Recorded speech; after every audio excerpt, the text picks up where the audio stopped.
Revis, an imperial world in early stages of colonization, located in the Caradon sector. A luscious world blessed with rich minerals and resources to supply the Imperium war machine. An Astra Militarum garrison watched over the developing world to safeguard the Imperium's interests.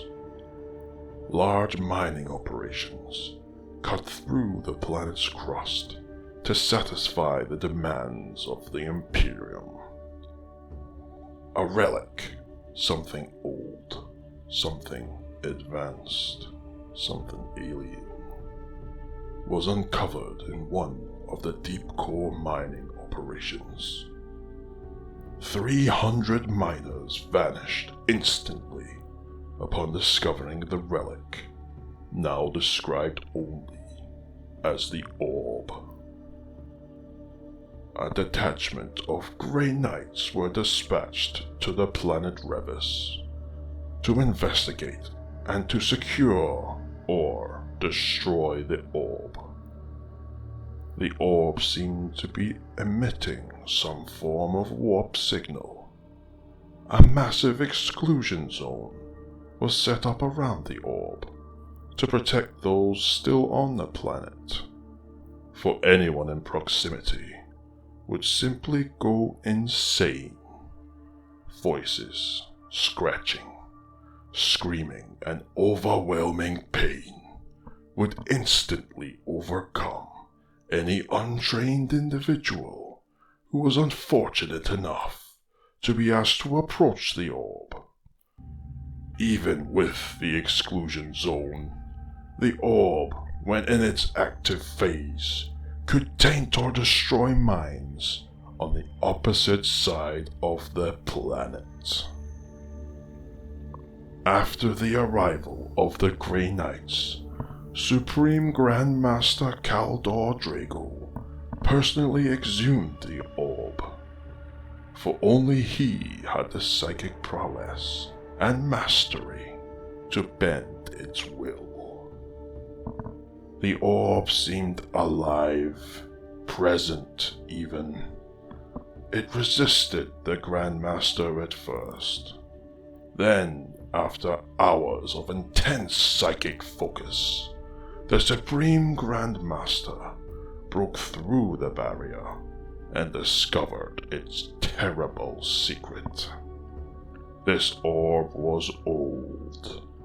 This belonged to the Old Ones. The Grey Knights secured the Orb on the surface inside one of the settlements. 2 Grandmasters had to remain in its presence to maintain the Orb's slumber, for left unchecked, the Orb might activate. Shortly after the Grey Knights secured the planet, chaos emerged from the warp.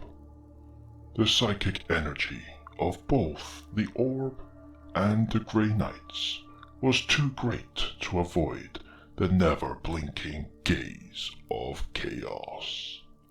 Magnus the Red and his legion of 1,000 sons emerged from the void. Purple flickering flames tore through the fabric of space.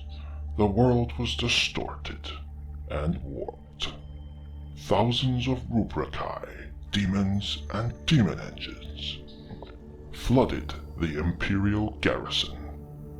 Settlements left undefended were obliterated in minutes.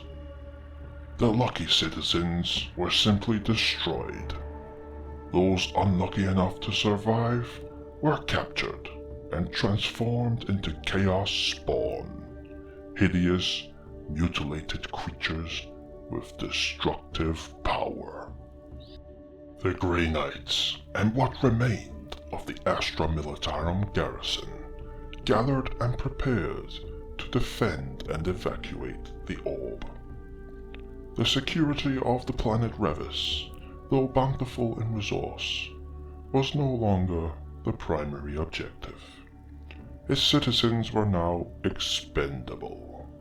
The orb must be taken to a secure research facility. Though the forces of the Imperium would not have long to organize their defenses. The orb now situated in the command structure, a large 50-story building in the center of the settlement.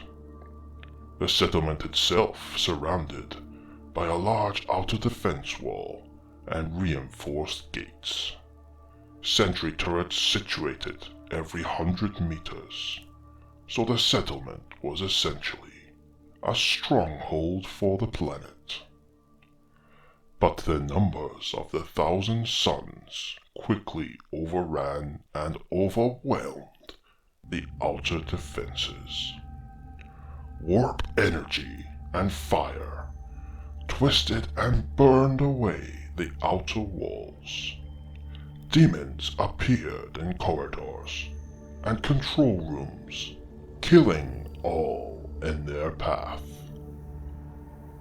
As the 1,000 suns approached the command structure in the center of the settlement, their numbers seemed to swell beyond imagination. Whatever this orb was, Chaos desired it greatly. The Grey Knights, an even match for the demonic army, fought valiantly. They cut down and destroyed swathes of demon and rubricae alike. But it wasn't enough. Every demon killed, another two would appear. The planet was overrun. As the Grand Masters of the Grey Knights fell back inside the command structure, defeat seemed inevitable. Supreme Grand Master Kaldor Draigo decided to use the orb. Defeat was not an option. He knew this was a great risk, for this orb did not serve the Imperium, nor would it serve Chaos. But its power was near infinite. As the Grey Knights held off the forces of Chaos for a matter of minutes, that's all Kaldor Draigo needed. Minutes. With the support of 3 Grandmasters, he placed his hands on the orb and began to focus. With an unrelenting scream, his head ripped upwards, nearly tearing it from his body. Energy burst from his mouth and eyes like beams of light, so intense, staring for even the briefest moment would cause irreversible blindness. The swathes, the hordes of demons outside the command structure, fell instantly to the ground and began to dissolve in purple fiery displays. The forces of Imperium rejoiced, but this was short-lived. While the hordes of demons had succumbed to the orb's power, the Rubricae and Magnus had not. As the 1,000 suns cut a hole through the Imperium lines, Magnus lay waste to one face of the command structure, exposing all of those within. Kaldor Draigo redoubled his efforts, and asked the Grandmasters to break off and fight with Magnus. But this wasn't much of a fight. More a delay tactic. Magnus cut through the Grandmasters like puppets. But those few seconds were all that Kaldor needed. His screams became maddening as the orb cracked and burst. Light seeped through the fissures. The building began to sway and shake.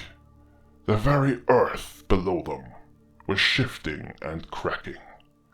The sky turned red as magma spewed from the cracks in the planet's crust. Both the orb and the planet Revis were breaking apart. Magnus, realizing the orb was about to be destroyed, leapt forward, pushing with all his might, his demon wings carrying him within striking distance. But before he could land a deadly blow, the orb exploded. A massive shockwave followed. Magnus and everyone else was thrown to the ground. The command structure began to collapse, along with the rest of the settlement. Kaldor Draigo, now barely alive, used his personal teleporter to return to his ship in orbit, as did all of the Grey Knights with the ability to do so. Magnus and his Rubricae regained their footing as the planet shook and rumbled. Fire spewed from every direction. The Grandmasters who made it back to the ship circled together and began to chant, a psychic ritual to block anyone trying to use the warp to leave the dying world. Magnus and his thousands were trapped between a dying planet and a blockade of Grey Knights. Magnus picked up the pieces of the broken orb and screamed in rage. He looked around as his demon engines and Rubricae were being quickly swallowed by the gaping jaws and magma erupting from the broken planet. There was no escape, it seemed. Then, with all his energy, he gathered his legion and warped through the very core of the planet. Though only exposed for the briefest of moments, the super-hot, unimaginable heat of the planet's core instantly boiled the dust within the Rubricae to liquid magma. The armored shells were burnt and crystallized into an obsidian material. Those with flesh were scorched beyond recognition, infused with magma and coated with the very minerals the Imperium desired. The Thousand Suns appeared on the opposite side of the planet, the furthest point from the Grey Knights' blockade in orbit. Now transformed and permanently bursting with fire from within, Magnus, with the assistance of his Thousand Suns Legion, managed to warp what remained off the planet. Forever aflame, encased within obsidian, with magma seeping through any orifice or crack, this Thousand Suns Legion would forever be known as Obsidian Fire.